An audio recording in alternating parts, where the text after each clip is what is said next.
Amados hermanos, tengan ustedes muy buenos días. Les vuelvo a saludar en el nombre de nuestro Señor Jesucristo. En esta mañana vamos a exponer la palabra. Estamos ya en el libro de Job, capítulo 4. Corresponde a esta mañana.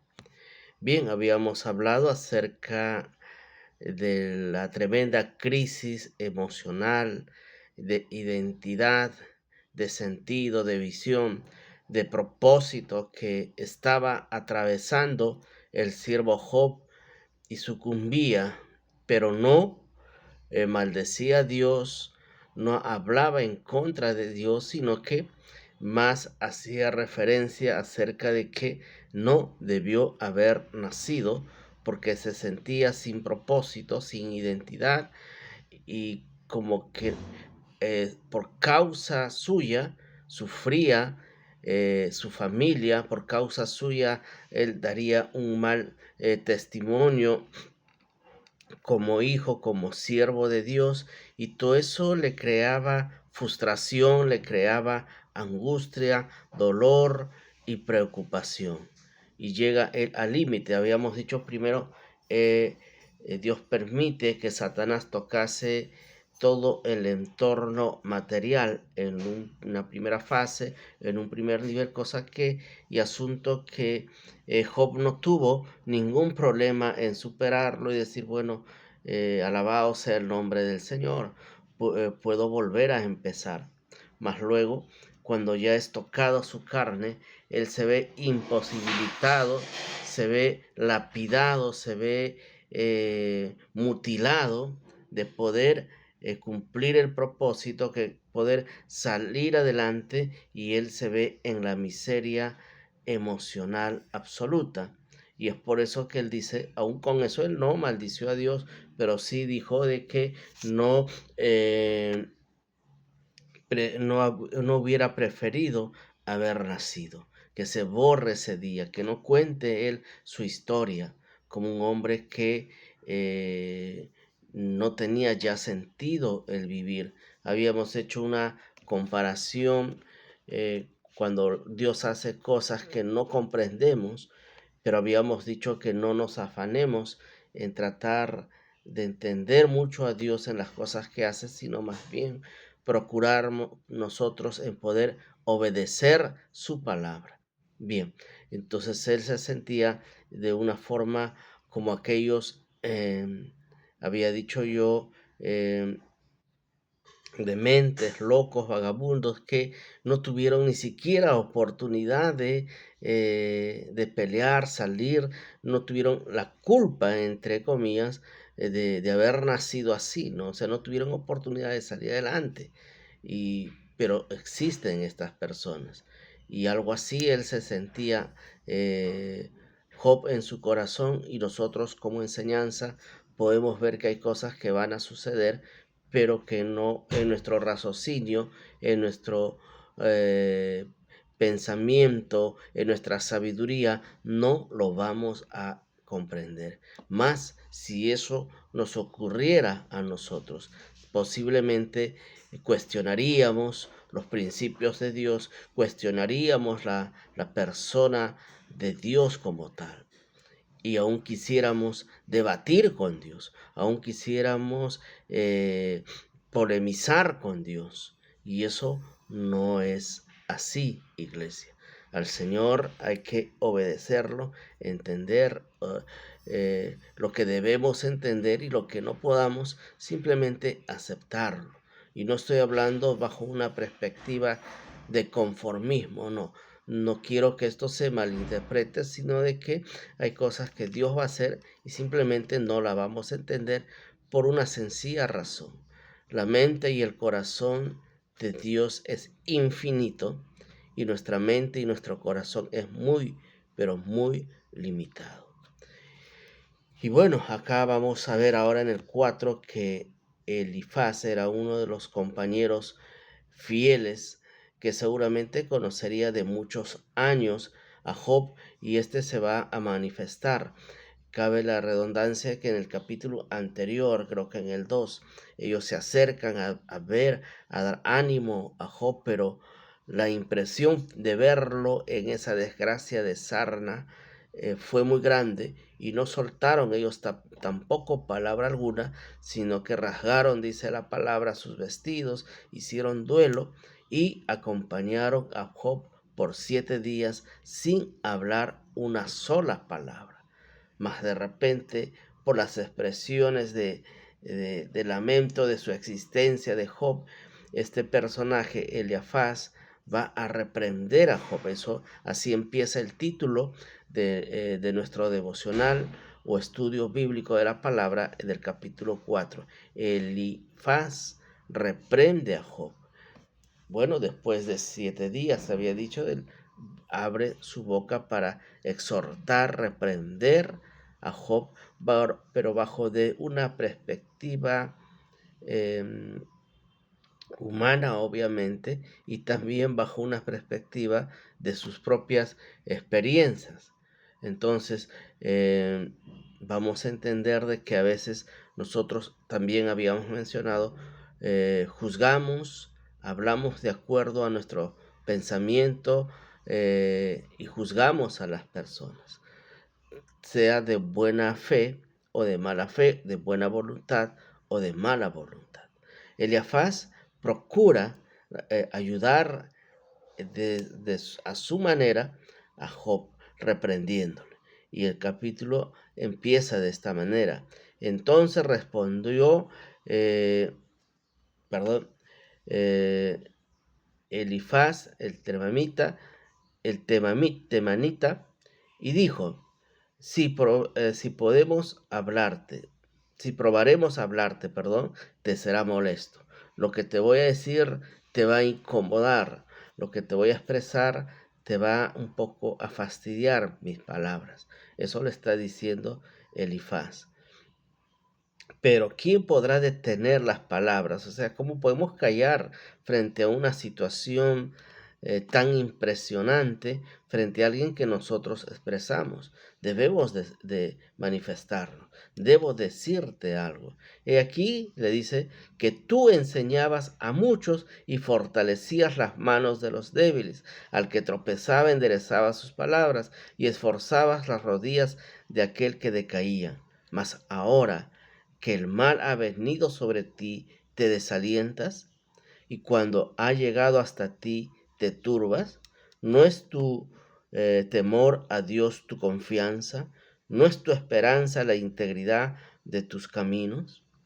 En otras palabras, lo que este personaje, Elifaz, le está diciendo a Job, tú que tanto has predicado, ahora no puedes predicarte a ti mismo o no puedes predicar con tus acciones, con tu experiencia. A tantos has levantado de la angustia, de la desesperación, a cuántos empobrecidos de corazón le has dado aliento, a cuántos has levantado de su desánimo, de situaciones de desgracia que estos han pasado. Ahora tú que tan bien exhortabas, que tan bien animabas a las personas, no puedes animarte a ti mismo.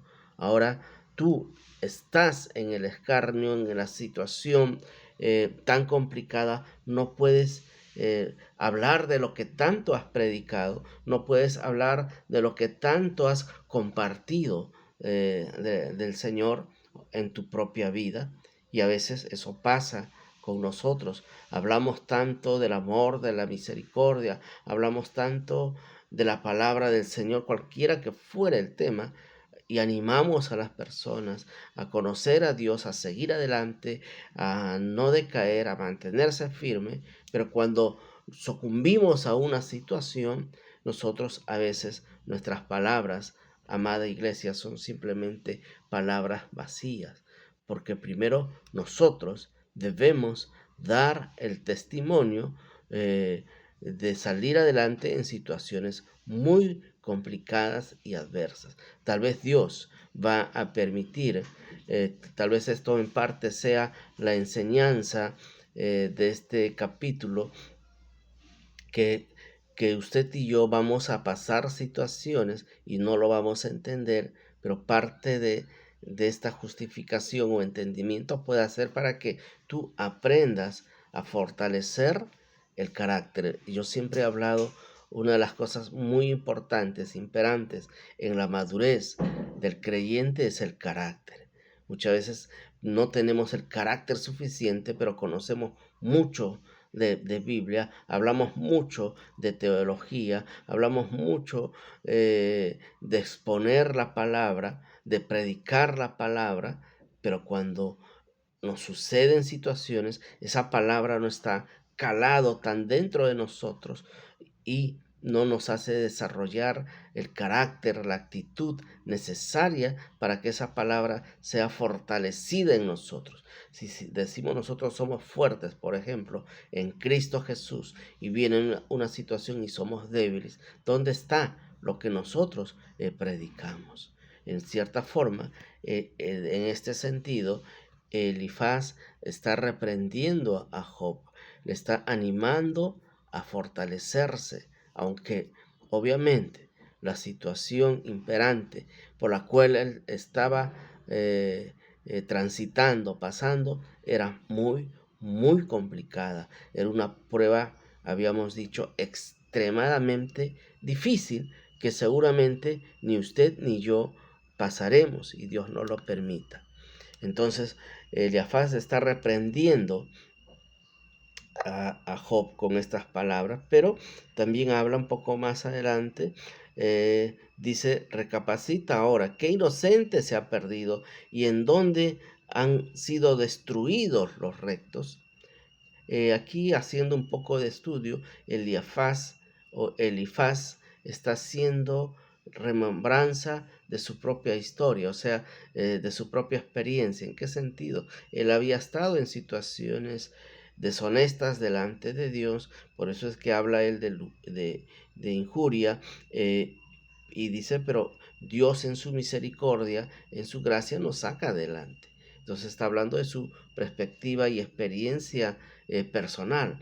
Entonces está tratando, en otras palabras, iglesia, lo que también dijimos el día de ayer, de juzgar a Job involuntariamente, sin mala intención de repente, pero le está diciendo en otras palabras, hay algún pecado en ti y tú no lo estás reconociendo, es por esto que pasas esta situación. En otras palabras, está diciendo, yo pasé lo mismo, me arrepentí, reconocí y Dios me perdonó y Dios me levantó. Pero Job no había pecado, eso dice las escrituras. Era una situación que no la podemos, iglesia, argumentar, objetivizar y justificarla a plenitud. Podemos sí especular, podemos tener deducciones de acuerdo a la palabra, de acuerdo a nuestro conocimiento de Dios, pero ¿por qué pasó una situación así Job? No lo sabemos realmente. Pudiéramos decir algunos, y aún tal vez los que no conocen a Cristo, que Dios fue malo, Dios fue injusto, cómo castigar, cómo permitir que un hombre tan bueno, un hombre tan fiel, habíamos dicho que él era santo, fiel, leal al Señor, temeroso del Señor. Entonces no, en nuestra mente no merecía pasar una situación así. Y con esto no estoy cuestionando la voluntad de Dios. Solamente digo que hay cosas que no entendemos bien por qué suceden, pero Dios sí las sabe. Podemos deducir, estoy tratando de alguna forma de hallar el argumento del por qué pasó este tránsito, este Job, para enseñanza de nuestras vidas, porque Dios sabía que Job iba a mantenerse firme. Bien, más adelante dice, he aquí le hace toda una renombranza en verso, en poesía, de que Dios castiga al malo porque es malo y castiga también al creyente, al bueno, porque se equivocó en un área de su vida y lo disciplina. Eso está diciendo Elifaz, ¿no? Y más adelante en el 18 dice, he aquí con sus siervos, no, él ya no confía, o sea, está hablando de Dios. He aquí en sus siervos no confía y notó la necedad en sus ángeles. ¿Cuánto no más los que habitan en casas de barro? Está hablando, en otras palabras, si los ángeles se rebelaron. Y esto nos permite saber que Elifaz era un hombre de Dios también, porque conocía la palabra. Está hablando que si Dios ya no confía en sus hijos, es que si los propios ángeles creados para adorarlo lo traicionaron, cuánto no más, dice, los que habitamos simples seres humanos en casas de barro. Y con esto yo termino. Y aquí que está diciendo, él está hallando una justificación al pecado, está hallando una razón eh, para el que se pierde, pero Job nos demostró integridad. Job nos demostró santidad y fidelidad a Dios. Esas tres cosas había yo hecho varias veces referencia en el capítulo anterior. Fue santo Job. Si renegó, dijo tal vez lo que expresó, pero fue bajo su perspectiva humana de extremo dolor. Lo habíamos dicho el día de ayer. Por eso expresó esas palabras. Pero aún con esas palabras, él no pecó. Simplemente dijo, no debí haber nacido, para que toda esta situación no aconteciera, no dañare yo la familia, el hogar, no dañare yo el testimonio como hijo de Dios. Ya no veía sentido él por todo, no le encontraba una explicación a toda la situación que él estaba pasando. Por eso él dijo, no debí haber nacido. No pecó Job. Yo había entendido hace mucho tiempo, en mis primeros inicios como creyente, que Job sí se equivocó, que Job sí había pecado. Pero en el estudio de la palabra y en las experiencias que Dios nos permite pasar para fortalecer nuestro carácter, nuestro conocimiento acerca de la palabra, podemos hoy entender de que Él no pecó. Se sintió de una manera extremadamente mal, y Él lo versifica con poesía para tratarnos de dar el mensaje de su dolor, de su sufrimiento. Pero bueno, hemos visto que nosotros la enseñanza, Job, aún con todo, y esto puede ser la enseñanza, un poco la justificación, aún con todo Job no pecó, y nosotros, por situaciones inverosímiles, situaciones intransigentes, situaciones simples, sucumbimos, renegamos, cuestionamos y aún más nos alejamos de Dios. Entonces, la enseñanza es eso. Volvamos a repetir la misma enseñanza de ayer. Nosotros debemos seguir adelante, sea la situación que pasara. Y si vemos una situación muy difícil que consideremos que es injusta, veamos la vida de Job. Dije yo también, justo no hay ninguno, porque si Dios nos lapidara y nos mandara al infierno el día de hoy, Él estaría aplicando su justicia y seguiría siendo justo, porque no merecemos, dije yo, la salvación. Procuramos ser salvos cada día, pero es la gracia y la misericordia de Dios, porque todos pecamos, todos fallamos. Entonces, miren, y la otra perspectiva, iglesia, es cómo nosotros miramos a las personas, cómo nosotros a veces justificamos las situaciones que, que pasan otras personas, ¿no? En base a nuestra experiencia. No siempre es así, no siempre la persona que está mal es porque tiene pecado en su corazón, no siempre la persona que su salud se ve afectada es porque hay pecado en su corazón, no siempre es así. Que el Señor les bendiga, iglesia.